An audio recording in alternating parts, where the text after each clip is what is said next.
What's up, guys? Welcome back to the Sober Fix podcast channel, where we talk about addiction, recovery, living our best life despite having addiction.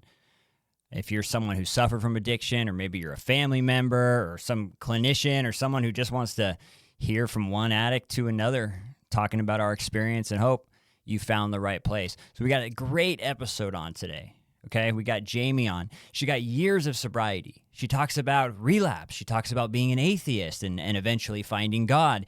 She does a lot of stuff. She has a blog where she talks about her son who has autism. She helps thousands of people with that, and just sharing her experience. And now she does it with the sobriety thing.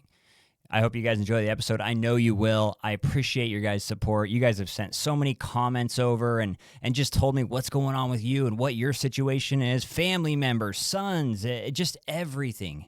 And I appreciate it, you guys. Let's get into it.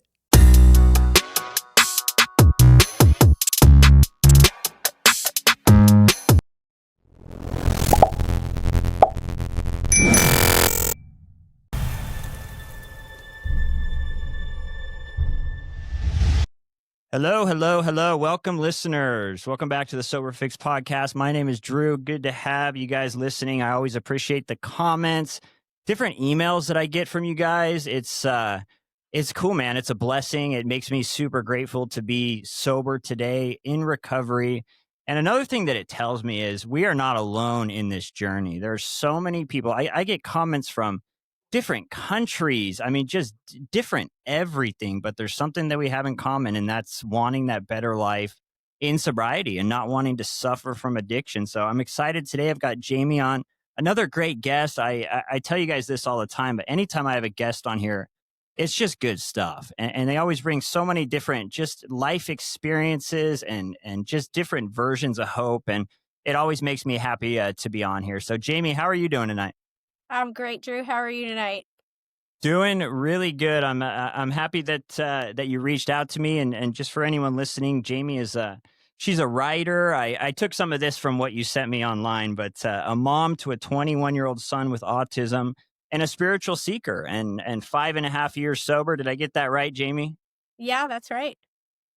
Yeah. So I'm just for anyone listening, man. That's I love that background. Can you tell me a little bit about where you're from, where you live now, Jamie? Sure. Yeah, I was born in Greenwich, Connecticut.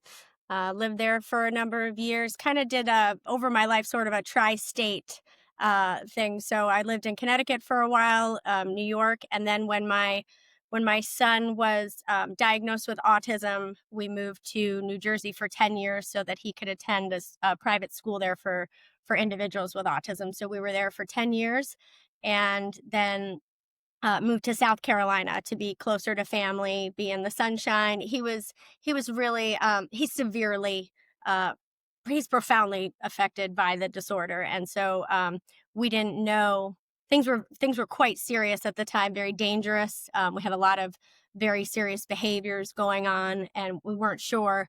Um, what the outcome of these situations were going to be, and so we were just trying to like take him somewhere where he could be in the sun, be outside, enjoy as much of life with us as he could, because we truthfully didn't know where things were heading, if we were going to be able to continue to have him at home with us, unfortunately, because things were getting really dangerous. Oh, really? Yeah. And thank you for sharing that. And I saw online too that you have a blog. I believe it was on Facebook where you talk about kind of being a mom to a kid that has autism. What is that like, having that blog and kind of putting your story out there? Um, it is so rewarding. I started it almost 10 years ago when our family was really struggling, and we were waiting for a bed at a specialized hospital for him to help us with his self-injury and aggression. And I started it as an outlet. I was feeling very alone, and a lot of people weren't talking about severe autism, and so I started putting it out there, and over the years, it's gained a tremendous number of followers. I try to share, the truth about our situation, but I also do try to, of course, protect my son's dignity, and so I try to approach it from that perspective. But people reach out to me from all over the world asking questions, and we share stories, and really, I mean, so many relationships have been built. It's like a little community. It's very special to me. Yeah, and that's one of the things I've found that when you're putting stuff online, sometimes it could be hard. You're like, oh, am I going to get judged for this? Or people are going to receive this well?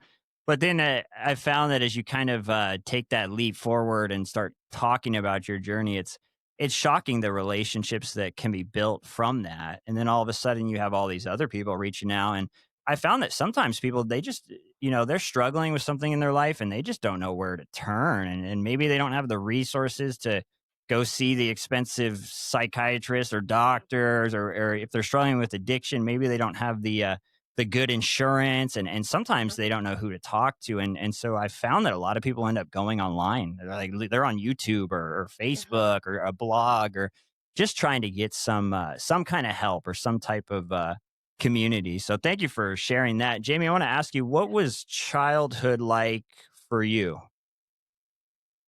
I had a great childhood. I had two parents that loved me. I had a younger brother. We were so loved and well cared for. Um, there was something in me from the beginning where I just always I never felt good enough. I never felt pretty enough. I never felt smart enough. I never felt enough. And so I sort of like always wanted to be, I didn't want to like just fit in. I wanted to be above and beyond. I kind of wanted to like be the star of my own show, if you will. From a super young age, and that's just the truth. But I had loving parents and loving grandparents and no issues there. Yeah, I was the same way. I had a solid like family growing up. I've heard a lot of stories in different recovery spaces where people had some really rough upbringings, and they didn't have much support or people to talk to. I was kind of the opposite. I had pretty good support growing up, but I found that a lot of times we have all these different childhoods, but somehow like we could still end up finding alcoholism or fighting addiction. I want to ask you, when did you first try alcohol? How old were you, do you think?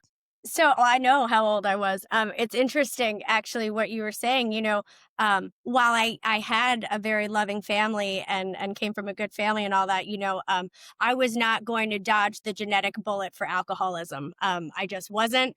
My family tree should have been growing out of a whiskey barrel, and so it's rampant all over the place. So I wasn't gonna skate by on that one, but you asked me about when I first tried alcohol, and I was about 8 years old, and I was a flower girl in a wedding, and the servers came around and poured the champagne for the champagne toast. Everybody, I watched everybody take a sip, and then the adults went out onto the dance floor to continue with the festivities, and then naturally the servers continued to go around putting more champagne in the glasses, and I took a sip of it and I immediately loved the way it made me feel. And I proceeded to go around to several of the tables drinking out of all of these glasses. There was something in that bubbly substance that, immediately did something for me. And I loved it. And I was a young kid. And I remember like that from the jump, I blacked out, I threw up, I was sick, I woke up with a spinning head, all of it. But from there, I was on a very, that was pretty much my only experience with alcohol, pretty much until college, because my family was they were very loving, but they were very strict, and I was on a very tight leash, and so it wasn't really until I got to college, when I started going out with some of my roommates, that it became very apparent that I drank differently than a lot of people. Yeah, that's very similar to story to mine as well. I remember trying it when I was younger, didn't have really a good opportunity to drink as much as I wanted to. And then when I graduated high school, it was when I had more freedom. Like my parents weren't around as much. And I talked about this on the last episode, but my first thing that I ever tried, like when I had enough alcohol around to really get drunk, was this. lemon vodka, and I remember blacking out. I remember throwing up all over the place. I remember being insanely sick, but it was the same kind of magic that you described where I couldn't explain it, but I knew, oh, this is the feeling that I've been looking for. And I've been looking for it for a long time. I absolutely loved the effect produced by it. I just absolutely loved it. But it was the same thing for me. I knew right from the beginning that I just had a strange relationship with alcohol. It was different than my friends because some of them would go out and they drink a decent amount, but I could tell that when they were starting to really feel it, they kind of started to slow down. And for me, that was when I really started to speed up. So I could totally relate to that. It was the same kind of experience. Now, when you started drinking in college with the roommates, did you have any more blackouts like when you first started again, or Oh, did it take some time? Or it took no time. It took absolutely no time. And I love how you were describing, that feeling. Because before we started recording here, I mentioned to you that I'm 4'10". I'm 4'10". I'm tiny. I always felt, awkward. I felt like I didn't fit in, and you give me some alcohol and I'm immediately like I'm like a 6 foot supermodel. I'm the smartest woman in the room. I'm a comedian. I'm all of these things. I mean, I think I am, right? Until I'm falling down and people have to carry me out and all that. So yeah, it was a mess. But I was blacking out all of the time, and I would wake up and my roommates would be so upset with me, and people were uh, guys were writing notes on the whiteboard on our door. Apparently I would invite people back and then like pass out and I didn't know, and they were upset with me, because I wasn't opening the door. Just crazy, really crazy, reckless, very reckless behavior. Got myself in a lot of situations that, I'm grateful to be sitting in this chair, truthfully, because I probably shouldn't be here. yeah, and isn't that crazy to kind of, especially now at like you have over 5 years sober, to look back at because just the recklessness of it, and you never really, at least for me, like I never really knew what was going to happen. Like I might get lucky and it'd be kind of a mellow night, but then I also could get the polar opposite of that to where I black out. And the worst thing too was waking up the next day and people would be telling me what I did and I Mm. couldn't remember, but I would get this like really sick feeling in my stomach. Like I vaguely remembered, like enough to be like, oh, I think I did do that, but I don't really remember. Do you remember that feeling? Oh gosh, I couldn't even count how many times I woke up and, first of all, I would wake up in the middle of the night with panic attacks because, I guess probably a lot of that shame and that remorse and, little bits and pieces coming back in the middle of the night or whatever, that would get me going, and I would like fly up out of my bed, just my heart pounding. And then eventually I'd fall back asleep, and then I'd get up and I'd be like, I'm going through my phone, trying to piece it together. Did I send a text message? Did some, people are looking at me weird and I don't want them to know that I don't remember. So I'm trying to go based off of like body language and maybe words that they're saying, because I don't want to admit that I don't know. Just, it was a train wreck. I don't know. Yeah. Yeah, and did you ever have any like friends that sat you down? Were they trying to talk to you about your drinking, or were they young too and kind of drinking a lot as well, or how did that go in the college days? There wasn't a ton of talk in the college days about my drinking. I was always the one that, had to have their hair held over the toilet bowl, and, babysitters, where's Jamie? Let's get Jamie back to the dorm, and all that. But it more of the conversations were about like my behavior, like you're putting us in awkward situations, because I like to play the big shot when I'm drunk. I cause all sorts of problems. So it was more about my behavior rather than my drinking. I think because we were so young, I don't know that everybody was like equating it to that, but as I got older, definitely. I mean, DUI and all sorts of stuff like that. So Yeah, I had a couple DUIs. What was your DUI experience like? yeah, my well, initially my DUI experience was because it was the light's fault. That was what I thought was my DUI experience. I had been out um, with my husband at the time. We had gone out. I had overdone it as usual. This business of, I'm going to have a couple never plays out for me. I didn't understand at the time that once I start, I can't stop. you know, Today I get that. But so I had overdone it as usual, and we were heading home, and I blew through a light. The light was, it was yellow, and then it wasn't. and, and, so as soon as I went through it, I mean, the police must have been right there, because as soon as I went through it, I got pulled over. Couldn't recite the alphabet. I mean, yeah, none of it really. I mean, I could barely do it forwards. And it's not funny, but there's some levity to it for me today, because I'm not living there today, thank God. But at the time it was awful. Of course I had to get out of the car and do a test and everything, and found myself in these handcuffs. They tell me I was extremely remorseful, very polite, all of this, and then the nanny came and bailed me out. Oh, the nanny came and bailed you out? The nanny came and bailed me out, and when she got there, I was very apologetic. I felt terrible. I said, I'm so sorry. She said, it's okay. I said, it's not okay.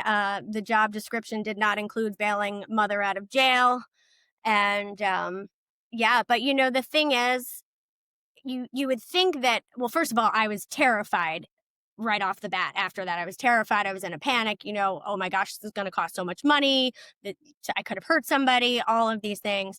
I'm never going to do this again. And by the next day, I was right back at it. Fear only sobers me for a little while.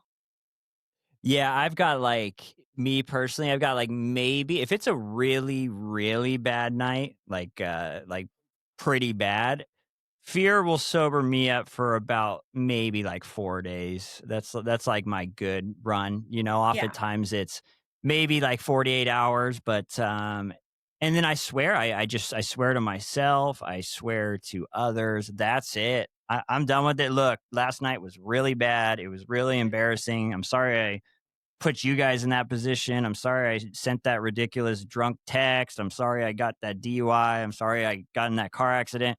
This time I'm done. And then what happens is, because like you said, I just didn't understand that once I start, I couldn't stop. So Yeah. my thing was I was always aimed at drinking a little bit less. Like Yeah. if I can go out, I could Right. drink. The thing is, I need to stop running to the bar when they yell out last call. I need to stop running to the bar and ordering shots. That's the problem. If I could just stop right before then, I'd be okay.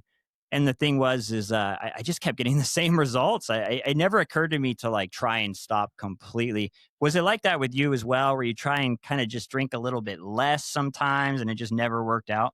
Yeah. Yeah, I would make all sorts of deals with myself, and definitely I started with, I'll drink less. When I start to feel like I might be getting close to, going over the limit, I'll just haul it back, right?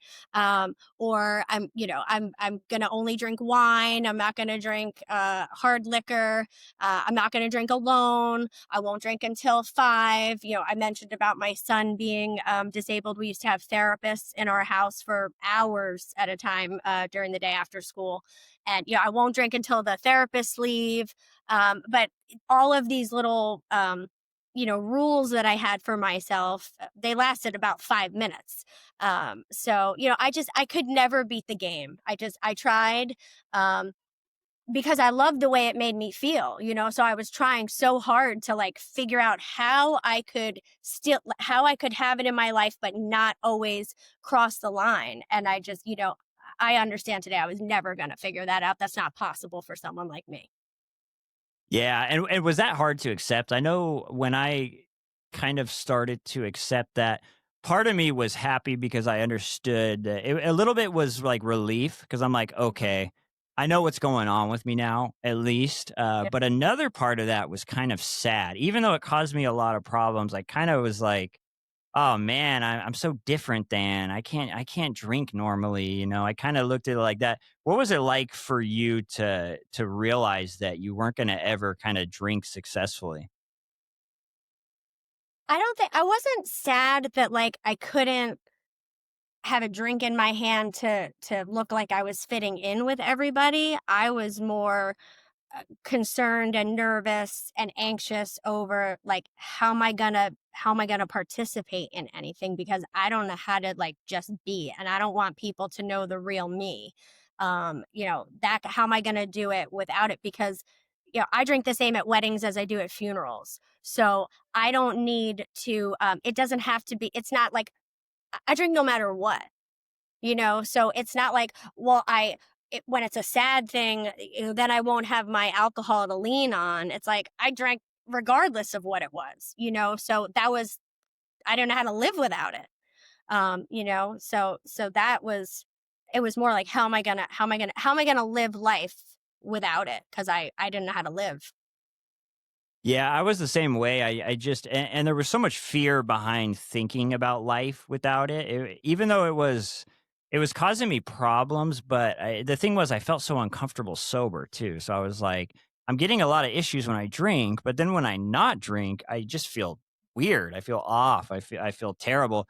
I want to ask you, after you got the DUI, were you starting to recognize that there was a problem, or how did you kind of start to realize, like, when did you start to admit it to yourself that things were getting a little bit out of hand with the drinking? There were a couple things after the DUI. I lost my license, um, and I was sent to some classes. And at the end of the classes, there were some tests that I needed to take on the computer. I remember they were like, it was a long time ago, but there were these multiple choice questions, and I remember saying to myself, like, okay, how should you answer these questions, right? Like, not just answer the question, because I was such a liar, a cheat, and a thief. Like, I couldn't even answer, just what do you mean? How do I answer it? Right? Just answer it. But I'm trying to figure out what would be the best way to answer this so that I don't have to come back for more classes, right?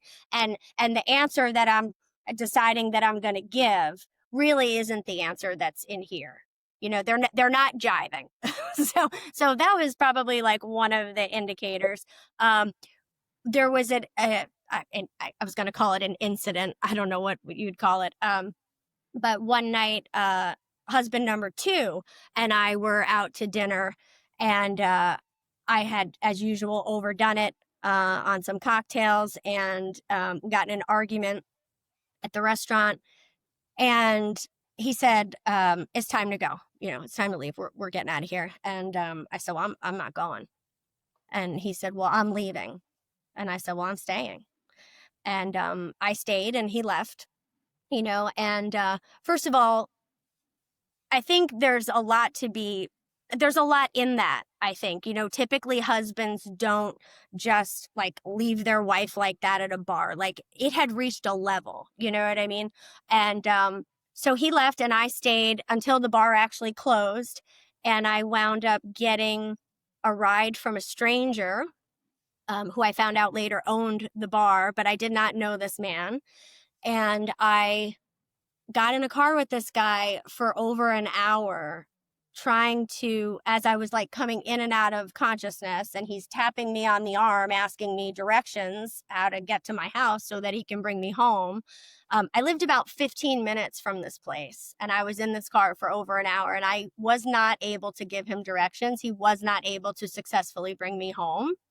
And so, that's one of the reasons. That's a great example of the kind of situations I get myself into when I'm drinking. And that's why I said, like, I'm really grateful to be sitting in this chair right now, because that's not the only time something like that's happened. And so he brought me to someone else's home that I actually knew, but it was and I didn't realize that they knew each other. But you know thank God that they were both decent human beings, because really bad stuff could happen. I'm blessed. I'm very grateful. God was looking out for me. I don't know what else to say.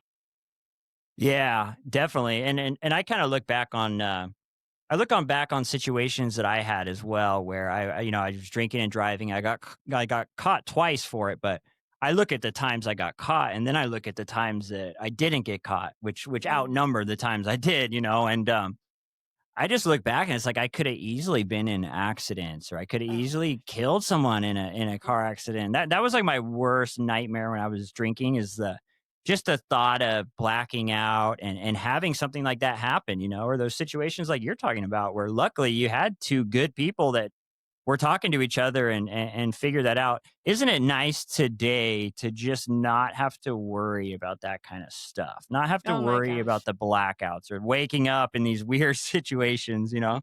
Yeah, I love waking up sober. I love waking up and knowing what I did last night, what I said without a hangover, knowing that, I didn't do anything that I have to, make a major apology for, um, and not know what it was, because there were so many of those instances. The first time I ever decided to go to a meeting, um, I said, I'm going to go check out a meeting.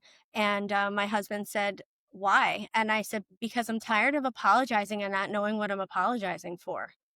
I knew there were things I needed to apologize for. I could tell, but I didn't know what they were. And that was such an awful feeling inside, and I don't have to feel like that today. I'm so grateful that I don't live there anymore. Yeah, and where did you hear about meetings? Did you know anyone that was already sober, or had you heard about them from like the DUI program, or how did you know about them? I knew some people that were sober, and also, after my DUI, of course, I was given a bunch of information. So, but that first meeting that I went to, I was very, very close minded. I didn't really want to quit drinking. I didn't want to quit drinking. I just didn't want all these problems and these consequences. I hated the way that I felt like as a result of my drinking, right? But I mean, I loved the way alcohol made me feel. Um, but I was very close minded. And so, I mean, it's not even worth discussing that first meeting that I went to, because it was over and done with. And so I continued on drinking for a number of years after that. Um, I came into 12 step recovery again. I tried it again. Um, but much like a lot of things in my life, I decided I was going to do it my way. I wasn't going to take any direction. I was just going to, kind of pick and choose and do it however I thought it should be done.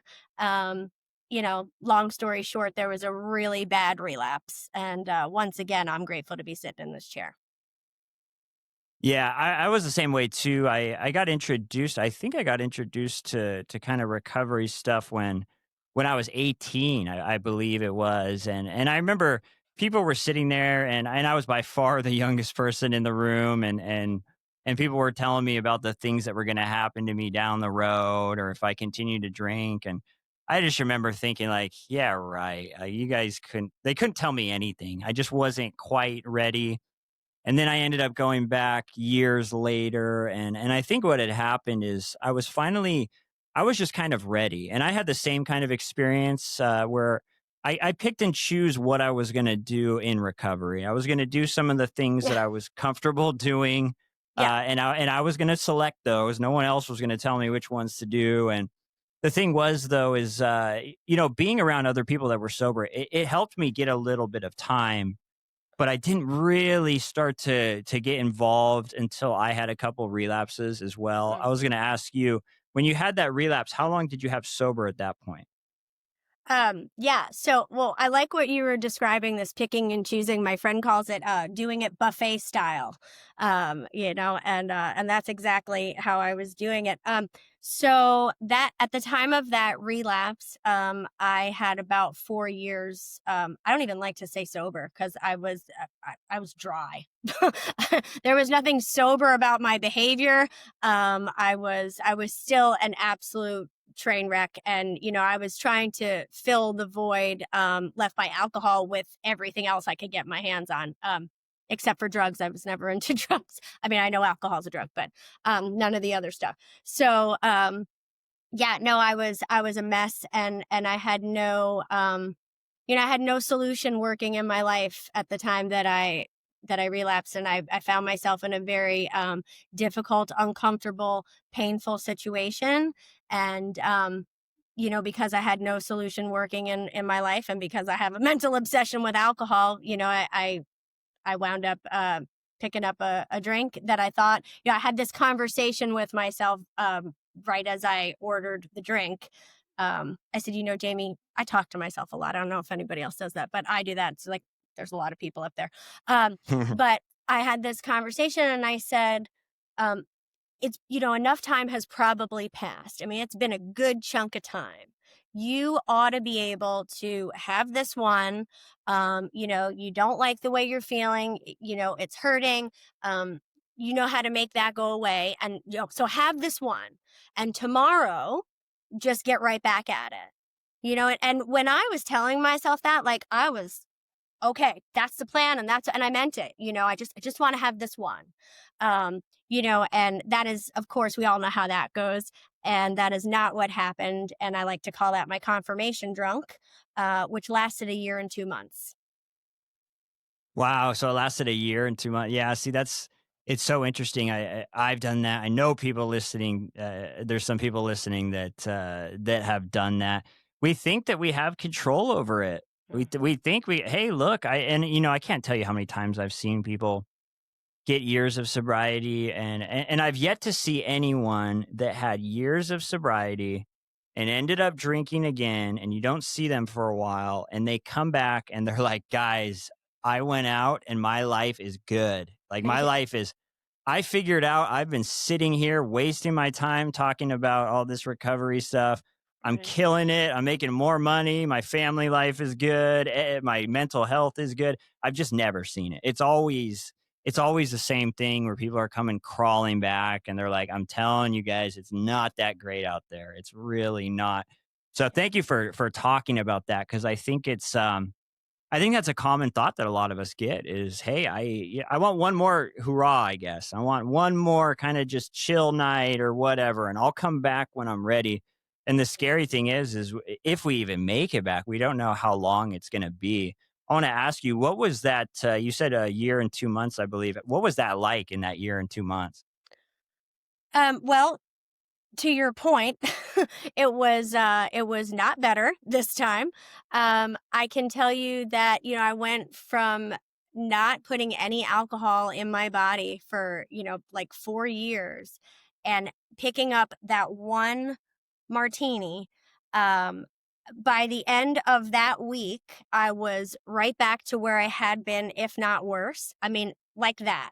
Um, Not only was I consuming all of that alcohol, but the compulsion and the mental obsession, but 2 days in, all I could think about was, how am I going to get again? When am I going to get it? Do I have enough? It's all I could think about. And even though I might be, in situations with my husband or my children or other people where I look like I'm present, I'm not. I'm not present. That's all I'm thinking about. What time does the liquor store close? Is it Sunday? Because I moved here and liquor stores were closed on Sundays. So, all of that, like, that's all the noise that was going on in there. Just complete chaos. I couldn't do anything without it. Nothing. I mean, I couldn't do anything without a drink. And, as much as I wanted to be that glamorous woman. I talk about this all the time. I wanted to be that glamorous woman, um, sipping martinis. I'm not. I'm a fall down, blackout drunk. That's who I am, and that's the truth. And by the time, at the end of that year and 2 months, this woman who wanted to emulate sophistication and grace was guzzling vodka out of a Smurf mug, and that's the kind of drinker I am. That's the reality. I might start out in the bar, but by the time I'm going back home, and I'm gonna just keep at it and keep at it and keep at it until it runs out. Yeah, I could really relate to that. And how did you end up getting yourself back sober again? How did you end up shutting that down? Yeah. So, my husband and I, husband number two and I, because there's a husband number three, it's coming. So husband number two and I, we were, when there's all that drinking involved, there's a lot of arguing, and so we had gotten into a pretty good argument one night, and of course I blacked out, and the next morning when I got up, I came downstairs and I opened the refrigerator and I cracked a beer, before I even got a coffee, cracked the beer, and I went to take a sip out of it, and he popped his head out from around the corner through a door, and he said, I thought we said we weren't doing that. I had zero recollection of agreeing to anything, but I said, oh, he said, yeah, I said I didn't get the memo. He said, yeah, we said we weren't doing that anymore. So I said, okay, because I'm a team player, and I dumped it down the drain. But as I'm dumping it, I'm wishing I could will it back into the can, right? Because I really don't want to be pouring it out. And so that was February 8th of 2020.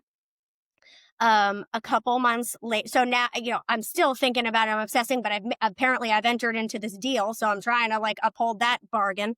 And, when all else fails, when shit's gone sideways and whatnot, my solution to things is just buy stuff, so we'll just throw a house at it. That'll make everything better.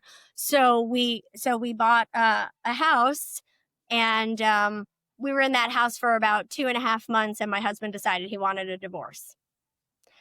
And so it was very clear to me. I knew after what had happened the last time, because what had happened the last time in that restaurant when I ordered that martini, we were having troubles in our marriage, and I got the courage up that evening in the restaurant to say to him, hey, sometimes I feel like, I'm not sure that you want to still be married. And he said, I'm not sure that I do. And I was like, oh my gosh, my husband doesn't know if he wants to be married to me.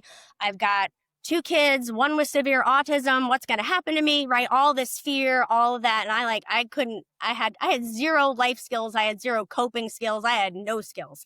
And so I made, he ordered a drink, and he said, you're a big girl, you can make your own decision. And so I did. I made a decision to have a drink, and like I said, a year and 2 months later. So this time I knew that if I did not get serious about staying sober, because I was white knuckling there for a couple of months, and I knew if I didn't do something, I knew I was going to drink again. I knew it was a matter of time, and it was a ticking time bomb waiting to go off, and I knew that. So I returned to 12-step recovery. You talk about crawling through some doors, man. I crawled through with my ass on fire. I had burned my life down. It was done. It was game over. And I finally understood really what powerlessness meant. I understood that powerless wasn't that I can't drink. I had proven over and over again that I can and I will. And so what I finally realized was that I will drink again if I don't have something working in my life that's not Jamie. And so I got real serious, and I became willing to listen, and I was listening to learn, as I was told to do. And because of that, I got real serious about recovery and all of the work, and I have an incredible life today because of that. Yeah, and it's so amazing when I came in like that too when I was finally ready. I told you about when I was 18 and wasn't ready at all, and kind of showed up every once in a while to recovery stuff throughout the years. And when I came in this last time, it was the same way. Everything was on fire. Everything in my life was on fire. And suddenly I was willing to do a lot of the stuff that I was just never willing to do before. I think that was kind of, looking back, that was a sign for me that I was actually ready, is the things that I wouldn't do, that we talked about the buffet. So the things that I wouldn't do before that was in the buffet, I now was willing to do. And I mean, it made such a difference, because I had been a kind of a dry addict before, and it was tough. It was almost like drinking for me. It was, I heard someone say this one time. They said, you could not drink, but then you could be emotionally drunk. And they were talking about in reference to being a dry drunk. And that was me. My emotions, like I didn't have drugs or alcohol in my system, but my emotions were all over the place. And I was trying to, do all these other things to feel better about myself. I want to ask you, because I know I saw it in your bio somewhere, but relationship with a higher power, how you weren't Yeah. into that before, and then now it's a big part of your life.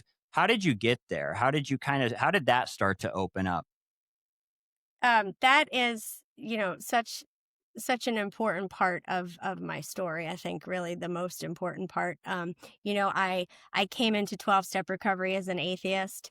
I had a lot of things happen in my life that I looked at those things and I thought, one of them being my son, who I mentioned is profoundly disabled and affected with autism, and I looked at situations like that and other situations, people, in my family or, other things going on in the world. And I thought, I wasn't angry with God or a higher power or anything like that. I always do like to clarify that. That was not where I was coming from. But I just thought that if there was something out there, he or it or whatever wouldn't allow these types of things to happen, so there must not be one. It was very cut and dry for me. And when I came back and I was examining kind of like, okay, where did I go wrong, right? How come I didn't do this, or how come I didn't get it, or whatever. Um, you know, I had a choice, right? It was like, okay, Jamie, you tried this without having a higher power. Let's look at the record and how did that go for you? Like all you gotta do is look at the data. We take a lot of data in this house with my son. A lot of his programs are very data driven, so I know all about data. And the graph did not look good in terms of my life without a higher power. And that was drunk or sober, really. Either way, just like not having, you know, not being able to trust and rely on something and have that working in my life was awful, because I tried every which way to manage everything, and all I did was manage myself into dumpster fires every which way I turned. So I realized I was a very shitty manager, and I quickly got out of management, and I decided I was going to do whatever it took to get this higher power that everybody was talking about. Um, but that was difficult because I didn't believe, right? So I was like, okay, where do you start now if you don't even, because I didn't believe about, forget believing in. So I had a double problem going on, right? So my first part was just becoming willing to believe that other people believed. That was very obvious to me. In recovery and outside in my whole life, I had seen people that had faith and belief in something. That wasn't hard to figure out. They seemed very enthusiastic about it, actually. It seemed to be working for them. So I thought I might just, start there. So I was willing to believe that they believed. And then I just started taking people's directions. And so I was told to start praying. Why don't you start praying? And I didn't really even understand how to do that, because the only prayers I knew were, the ones from my childhood that I recited over and over again and felt no connection with. It was just me, just reciting a bunch of words. And I felt nothing. So they said, okay, why don't you just start with please and thank you? So I got a bench and I called it my God bench. I was very committed to trying to get some kind of relationship with something. And so I got this bench. I called it my God bench, and I would go out every morning and sit on this bench as the sun was coming up while my kids were asleep. I made it a routine. I had my coffee and I'd go out, all by myself. My husband was gone. He'd moved out. And I just look up at the sky and I felt like a child. Like I felt like this little teeny kid. And I would go out and I would say, hey, I'd wave and I'd say, I don't know if you can hear me, but they told me that I'm supposed to like talk to you and pray to you. So I'm out here and I feel really stupid, but I'm doing it, and I'm out here. Hey, and thank you, please keep me sober today. And I would literally start with that. And then I would, say thank you at night. And I just kept at it. Like consistency was key. I just kept at it and like almost every couple of days, I'd be like, okay, I probably need to add maybe a little more to this. What else could I say? I was just so willing, because I didn't want to go back to that. And so I then came upon the St. Francis prayer, and I remember reading it, and I was like, this is some crazy stuff. Like, who in the heck wants to, console rather to be consoled, and to forgive than to be forgiven? Like, this is a bunch of bullshit. I was like, other people might want to, but not me. Like, I want to be loved. I want to be consoled. I want to be forgiven. I, right? And, but there was something in those words that like sounded so peaceful to me. And so I started incorporating that. I started reading that every day, and I really tried to like imagine what it would feel like if I actually felt that way. I mean, I was quite sick when I got here. So I had a lot of work to do. And there was this, so I was doing all of that and trying to, make the prayers a little more my own, then adding some things. And I started saying, God, I mean, I choose to call my higher power God, whatever anybody chooses, that's awesome. Just have something. But, I would say, God, please help me to be patient, kind, loving, and tolerant. Please help me to help other people today, and please protect me from me. And I started saying that. And there was this one morning, this was when I knew that I had established, like, that God was listening, and I had established a real relationship, a personal relationship. I went out there and I said exactly what I just said to you. And then I was very sincere. And I said, while we're on the subject of this patience thing, yesterday I lost it, like with my kids. I didn't have a lot of patience. And I said, I'm really struggling, and I don't want to behave the way I did yesterday. Please help me today. I want to do better. If you could just give me some more patience, that would be amazing. I would really appreciate that. And I came back inside, and my kids started getting up, and I was making breakfast, and my younger son, who's an amazing artist, was drawing. And I said, honey, we gotta clear the table, because I'm flipping pancakes, and we're gonna eat. And he said, okay. He walked away, and I went to get the papers off of the table, and it was like a long sheet of paper, like a poster, and in block letters was the word patience. And I was like, oh my gosh, I mean, I know he didn't hear me because he was sleeping, and what's going on? And so I was like, okay, I'll ask him in a little bit. And because my other son was getting up, and I kind of I set it aside for a minute. I got involved with other things. And then, because I'm a woman going through a divorce at the time, my friend called, who was so lovely. And she said, how's everything going? Do you need anything? Do you need anything from the store? I said, as a matter of fact, I do. She said, well, I could come and watch the kids for you, if you want to go get a couple of things. And I said, oh gosh, that'd be amazing. I went to the store, gathered everything up. I'm online, and I went to pay for my groceries. And I put my debit card in, and I looked up at the woman at the cashier, and her name tag said Patience. And I was like, holy shit, And I said, is your name actually Patience? And she said it is. And I said, would you mind if I take a picture of your name tag? Because I'm going to have to tell somebody this story, and they're not going to believe me. And so she said, sure. I took the picture, and I came home, and I pulled my younger son aside, and I said, I have to ask you, why did you write that sign today, that picture, or whatever you did? Why did you do that?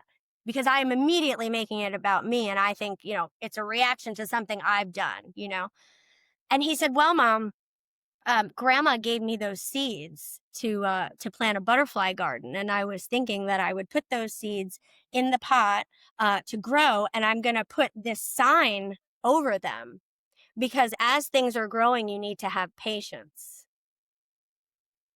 Oh, I knew in that moment I started crying immediately. Like, there was not a doubt in my mind in that moment that I had formed a personal relationship with my higher power. I then reached out to my sponsor, to text her and let her know what happened. And she made it real short and sweet for me. She said, well, Jamie, in literature, the author often uses repetition as a way to drive a point home. God must think you're a slow learner. I just, these are experience, I don't understand God. Like, I don't have a God of my understanding, but I do have a God of my experience. And, I experience my higher power all the time. And that was the first day that I knew he was listening. Yeah, and thank you for sharing that. It's such a powerful kind of just story, and just hearing the whole transformation. It was kind of the same thing for me, and like you talked about in the beginning, where just kind of saying please in the morning, thank you at night. That's exactly how I started. It was exactly like, please just get me through one more day sober. Please, just one more day sober. And then at the end of the day, it was like, oh, thank you. We made it one more day, and Yeah. kind of like you talked about it, it just started to progress and transform a little bit. And I'd have these weird kind of almost like moments of clarity where I was struggling, I remember working in early sobriety, this like terrible job, and I had like barely any money, and I had this terrible car. And I just remember thinking at the end of the day, like, what am I doing with all this? Like, this is so rough. But then I'd have those kind of clear moments where I'm like, okay, I'm on the right path. It was almost, I've heard one person describe it as like God's like breadcrumbs, right? Where they're kind of just throwing little things at you, these little glimmers of hope that just to continue on the path. And so as I started to think about that as you were talking about all that, I want to ask you, Jamie, what has it been like the whole having a sponsor, having a mentor, having someone else who is also sober to be able to talk to or work with or be friends with or whatever the case may be? You know, I often say that the sponsors that I've had in my life, they've taught me how to grow up. They've taught me how to grow up. They've been a guide, to take me through the work. They help me to fix my thinking. I couldn't fix a sick mind with a sick mind, so I needed a lot of help there.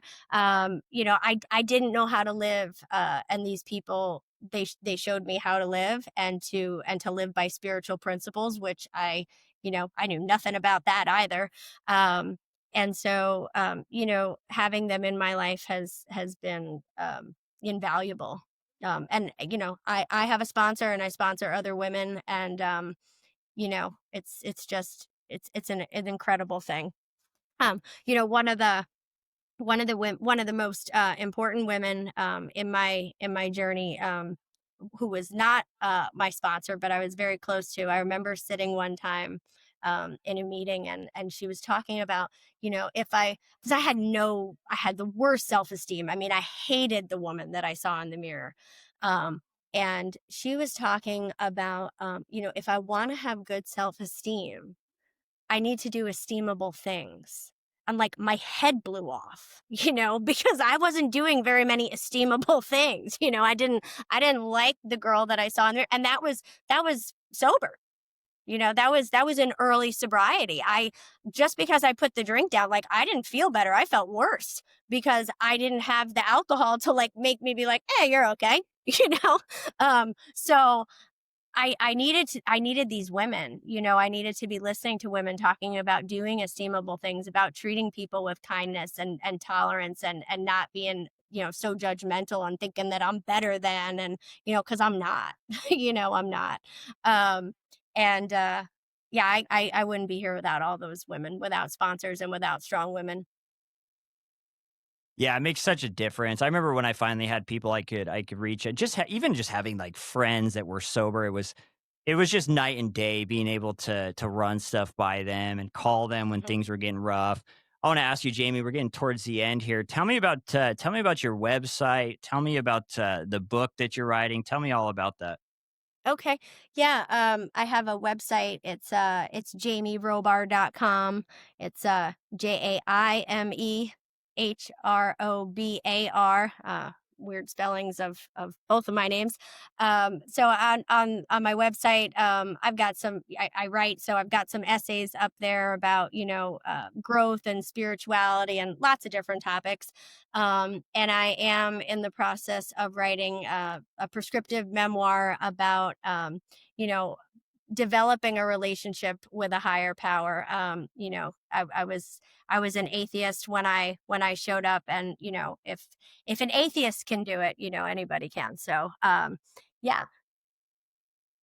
Yeah, I think that's a great message, and it's also it's a big stumbling block I find with people because I remember coming into to 12 step recovery and meeting new people that were newly involved in it as well, and they'd hear God, and you could just about see them like sprint out the room, and but then the people that would stay would eventually kind of realize, oh, okay, like it's more personal, and I get to develop it myself, and so Right. it's I think that's great. A book that could kind of tell people your story and help them kind of get the similar experience that you did. That growth is super cool. I want to ask you, Jamie, what would your advice be? I always ask everyone on here, what would your advice be to someone who has been out there struggling for a while. They've never been sober. Maybe they haven't even been like dry sober. And they're thinking about making a change. They're getting to that point where they're realizing, hey, look, I can't drink successfully. I just can't. I try and I can't stop. What would your advice be on just them kind of looking towards sobriety or just kind of starting to think about that sober life? Do you have any advice for them?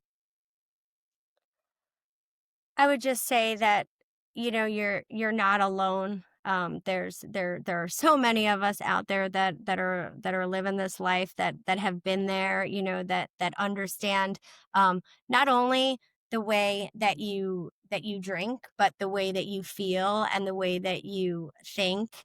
It's all of it, right? It's so all encompassing, and there is help out there, and there are so many different 12-step recovery programs, and help is available, and you don't have to do it by yourself. And if the God thing scares you, I liked what you said, right? Like, we get to decide. I've heard it said, in terms of figuring out your higher power, like, I got to leave the God of my childhood behind, and have a new God. And I was told that, like, picture a stick figure, and I can dress it up however I want.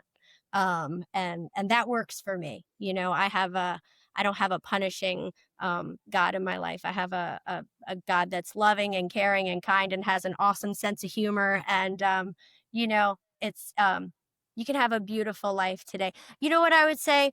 I would say that life, life continues to happen in sobriety, right? Like, I've had great things happen in sobriety, and I've had really tough things happen in sobriety. I got divorced and I got remarried. I put my severely disabled son um, in a home for a short amount of time. That was like the toughest thing I've ever had to do in my life in sobriety, and I was able to bring him home in sobriety.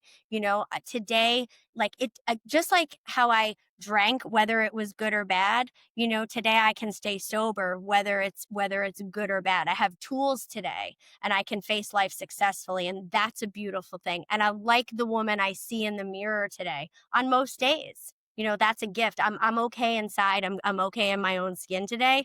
And for anybody that, like, wants that, it's available. You gotta do the work.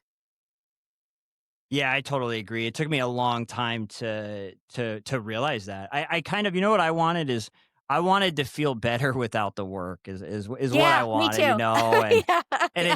it just never happened, and I tried to get No. away with it, and maybe I'd feel better for a little bit, but We're at the we're instant gratification people, right? We want what we want when we want it. And that's just not how this thing works. exactly. And see, that's the thing is alcohol for me was instant gratification. Yeah. And then all of a sudden I come into recovery and they say, all right, here's what you need to do. You're gonna do this, this, and this. And don't worry, you're gonna feel great in about 6 months. And Yeah. I said, what? Yeah. 6 months? I'm used Yeah. to taking a drink and feeling better now, but I want to ask you just kind of the last question. When did you start to feel better? I get people that message me and they're doing a lot of positive things in their life, but they're early on and they're having a hard time and they're kind of wondering like they'll ask me, "Hey, like when do I feel better?" And I know it's different for everyone, but when did you personally start to feel a little bit better? When were you like, "Okay, like I can maybe do this. I can maybe do this sobriety thing." Um, I started to feel better, like, shortly after I started getting honest. Because as I started to get honest, and I started to get, you know, more into the work, and even just in, like, just being working on being honest, like on a day-to-day basis, the less wreckage I was causing, the less there was to clean up, the less there was to be remorseful about or to feel guilty about, or any of that. But like the more I worked the steps and the faster I worked the steps, that's just how I was raised up. But the more I do, the better I felt. And the more I stay in all of that, and the closer I stay to people in sobriety, and the closer I stay to my higher power, and the more in the step work that I am, and the more that I help others, um as long when I'm incorporating all of that into my life, like, it keeps getting better. I don't stay stagnant. I keep growing, and that's exciting for me. I chase that today instead of this other high that I was chasing. It's I don't know, it's the best high I've ever had. So Yeah, I agree, and it's something that I just couldn't ever imagine when I first started that I'd be over 5 years sober and it'd be getting better. I just couldn't fathom that. I couldn't comprehend it, and that's something that I'm always trying to tell people. And it's hard when they're early on, because like you just said, the wreckage. A lot of us have a lot of wreckage that we're trying to clean up, and it just seems like it's mountains of wreckage. And when is this ever going to get better? And then eventually it finally does. And then it's the same thing for me as long as I'm plugged in, I'm doing the things that have been working for a long time, and I'm consistently doing them and kind of sticking to my routine and trying to not cause any problems. Things are pretty good, So I just try and stay plugged in. Jamie, thank you so much. Thank you for taking the time. So you covered a oh, bunch of really cool topics and stuff. For anyone listening, I'll put Jamie's information for the website and everything in the episode details. So thank you, Jamie. thank you so much for having me.